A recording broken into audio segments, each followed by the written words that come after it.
Prezident Sarayının Təminat Şöbəsinin sabiq müdiri Sultan Dadaşov vəfat edib. Doğru xəbər Azərbaycan Sfera Aza istinadən xəbər verir ki, 2022-ci ildə motosiklet sürücüsünü döyərək təhqir etməklə gündəmə gələn Sultan Dadaşov Azərbaycan Respublikası Prezidentinin İşlər İdarəsinin Prezident Sarayının Təminat Şöbəsinin müdir vəzifəsində çalışıb.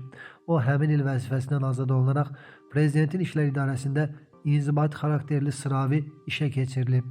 Onun ölüm səbəbi açıqlanmayıb. İranda həbsdə saxlanılan Güney Azərbaycanlı hüquq müdafiəçisi, Nobel sülh mükafatı laureatı Nərgiz Məhəmmədi ürək tutmasından sonra ağır vəziyyətdədir. Bu barədə Nərgiz Məhəmmədi fondunun yaydığı məlumatda deyilir. Bildirilib ki, onun ailə üzvləri və vəkilləri son bir ay ərzində 2 dəfə Zəncan həbsxanasında görüş keçiriblər və səhhətinin ciddi şəkildə pisləşdiyini müşahidə ediblər. Qeyd edilib ki, o zəif düşüb, solğun görünür və xeyli çəki itirib.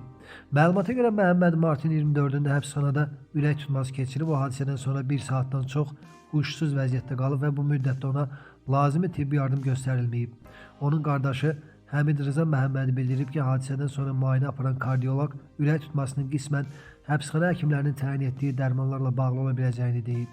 Eyni zamanda ailə üzvlərinin Məhəmmədinin ağır cinayətlərdə ittiham olunan şəxslərlə eyni kamerada saxlanıldığını və dəfələrlə təhdidlərə məruz qaldığını bildiriblər.